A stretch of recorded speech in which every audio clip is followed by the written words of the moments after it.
Over the past few weeks, we've had quite a few Dawn of War 4 reveals, we've had trailers, developer blogs, interviews, and plenty of screenshots to pick apart. But until now, we hadn't actually seen what a real multiplayer match looks like from beginning to end. Now that actually finally changed with the recent 1v1 battle report. Creative director Jan Taysen took control of the Blood Ravens, while senior game designer Elliot Verbiest jumped in as the Orcs. Together, they played through an entire multiplayer match while explaining the decisions they were making as they went along. And of course, in true Dawn of War Central style, I've pretty much gone through the showcase frame by frame, extracting every unit card, every building, every research option, every stratagem, every war gear upgrade, and every tooltip I could find. When you combine all of those user interface elements with what the developers are actually saying during the match, there is a surprising amount of information hidden in this battle report. In fact, there was so much to cover that trying to squeeze everything into a single video just wasn't going to do it justice. So instead, this video is going to be part of a 3-video series. This first video today is all about the core multiplayer mechanics. We'll take a look at how the economy works, why map control seems more important than ever, how research works, how the reserve system works, what we've learned about veterancy and reinforcement, and how all of these systems can come together over the course of a match. In the second video, we'll focus entirely on the Space Marines, breaking down every unit, commander, building and war gear option we've seen so far to understand exactly how the Blood Ravens will be designed to play. And then in the third and final part, we'll do the same for the Orcs, because after looking through all of these screenshots, there is far more depth to their faction than I first realized. Their tech tree, their research, the war system, their forward base building, and some of their late game units all deserve a proper discussion on their own. But today's video will be taking a look at the bigger picture first, because this battle report tells us a lot about what King Art Games is actually trying to achieve with Dawn of War 4's multiplayer. To be honest, the very first thing that stood out to me wasn't even a unit or building, it was just how familiar the opening of the match felt. Within seconds, both players are spreading across the map, trying to capture territory. Nobody is running straight into combat, nobody is sitting in their base waiting for technology to finish. From the very beginning, the focus is on controlling the battlefield, and if you've played the original Dawn of War, that feeling is, well, immediately recognizable. Your economy isn't tucked away safe behind your walls, it's spread across the map, which means every squad you move, every engagement you take, and every position you hold has a direct impact on your income. The battlefield itself essentially becomes part of your economy, and that creates some interesting decisions right from the very beginning of the match. One thing the developers did confirm is that the multiplayer matches are won by destroying your enemy's headquarters. Now that might sound pretty obvious, but I think it's an important point because it gives the context to everything else that we are about to talk about. Capturing resource points isn't the objective, researching upgrades isn't the objective, even winning individual battles isn't really the main objective. All of these are actually steps to one final goal.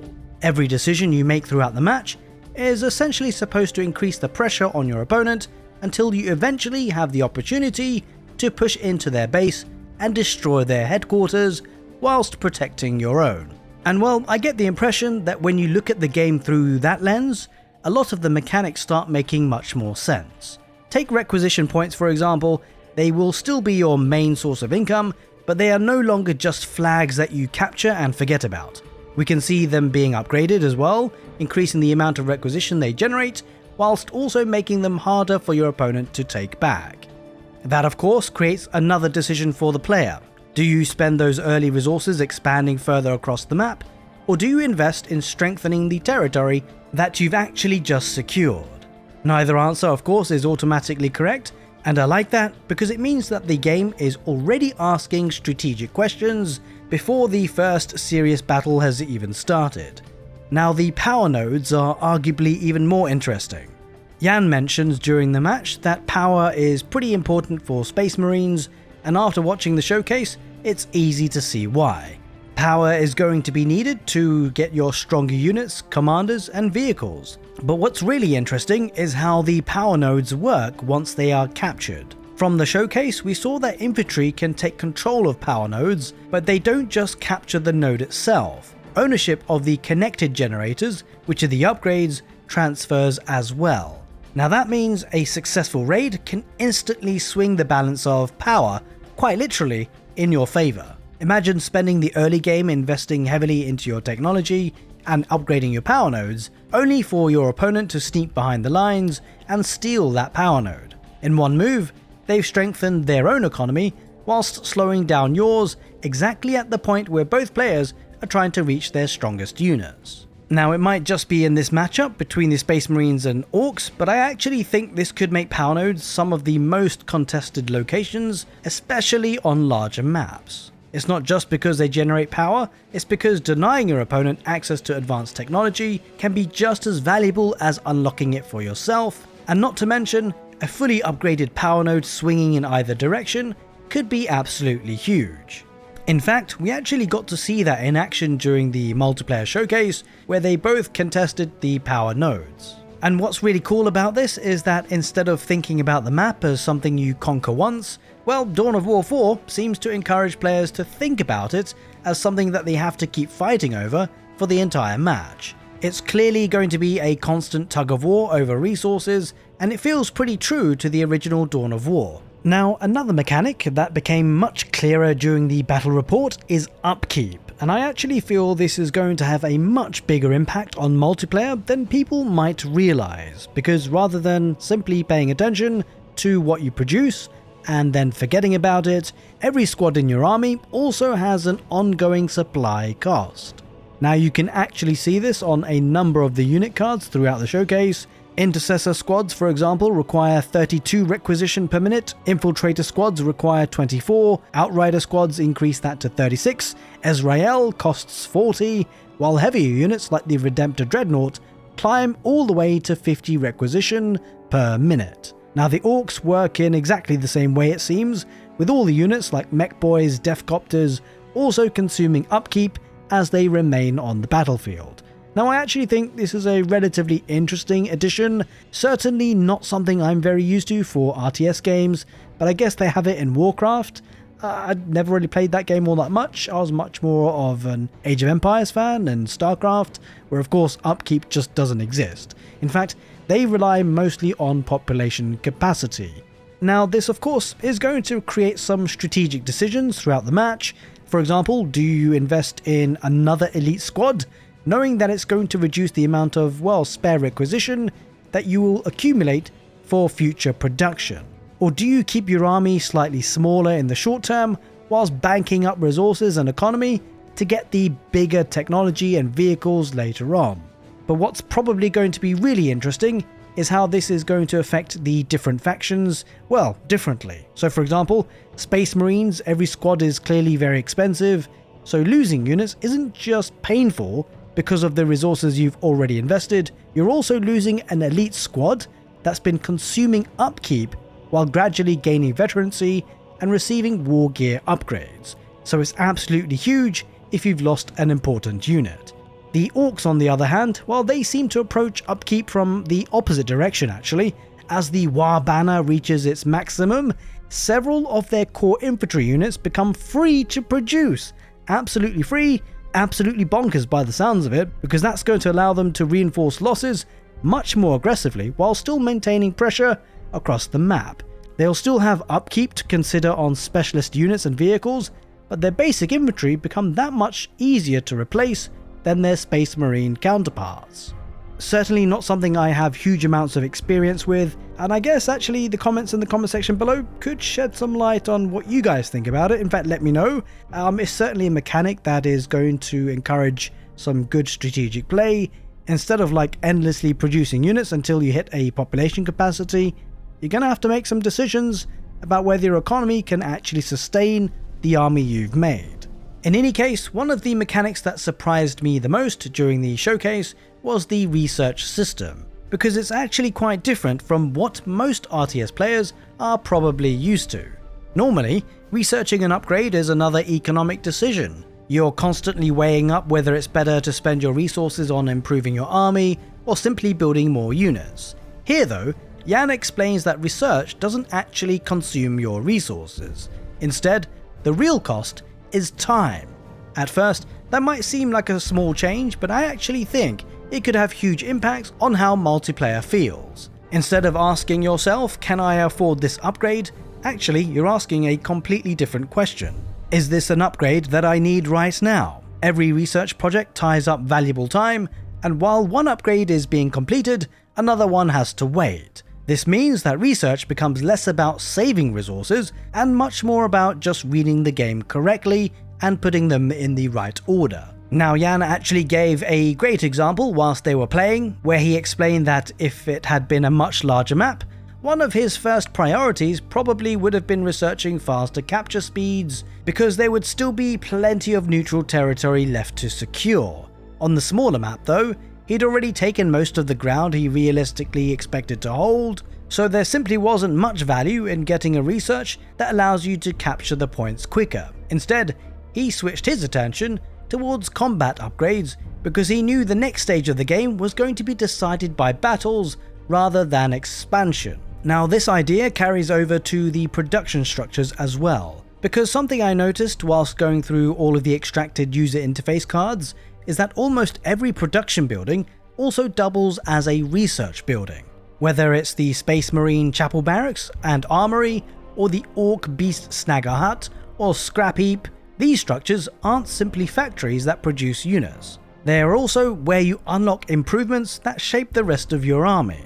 So for example, the Scrap Heap for the Orcs doesn't just unlock vehicles, but it also gives access to research that makes those vehicles much stronger. In fact, we see upgrades increasing gun wagon durability, improving vehicle regeneration while out of combat, and reducing the production costs of various structures.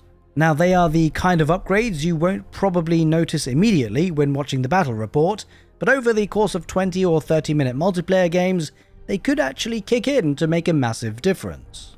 The Space Marines seem to follow a similar philosophy, although with a different emphasis. So for example, rather than improving the numbers of units, many of their upgrades focus on making already elite squads even more versatile. Interestingly, throughout the showcase, we saw intercessors changing weapon configurations, assault intercessors gaining jump packs, specialized melee weapons, or anti-armor equipment. And later on, we even see research improving vehicles and mounted units.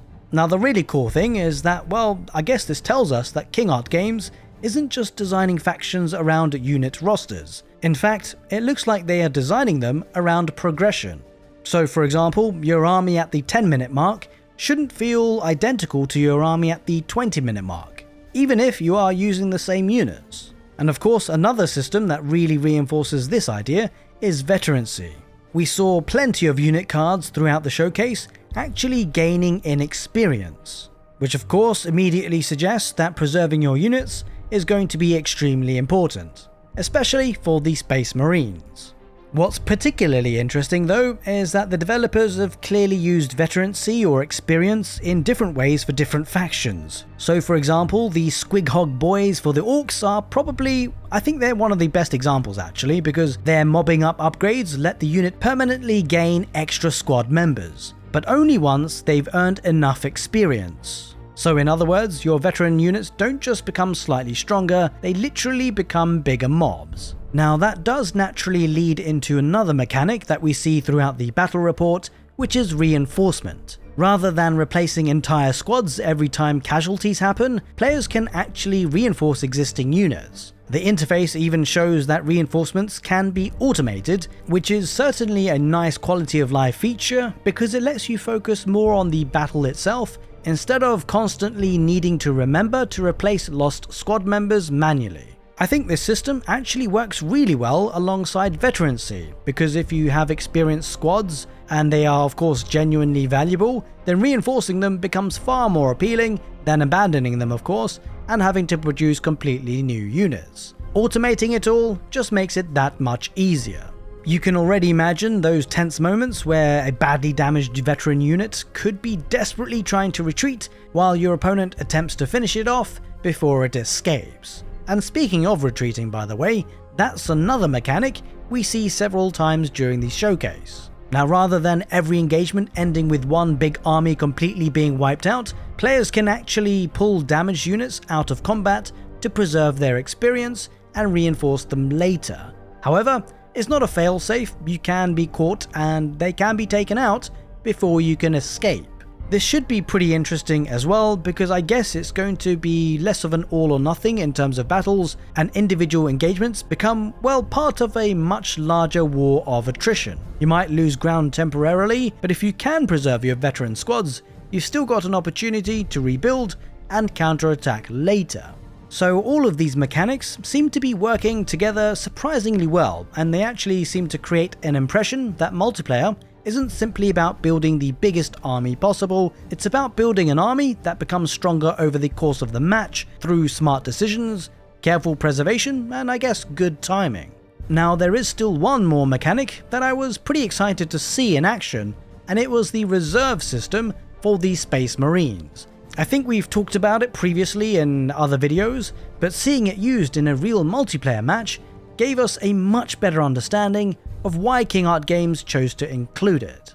Now, in most RTS games, producing a unit is actually only the first step, because once the unit has been trained, well, it still needs to walk all the way across the map before it can contribute to fights. Now, depending on the size of the battlefield, that journey could take a while, especially during later stages of a match where battles are happening on the opposite side of the map.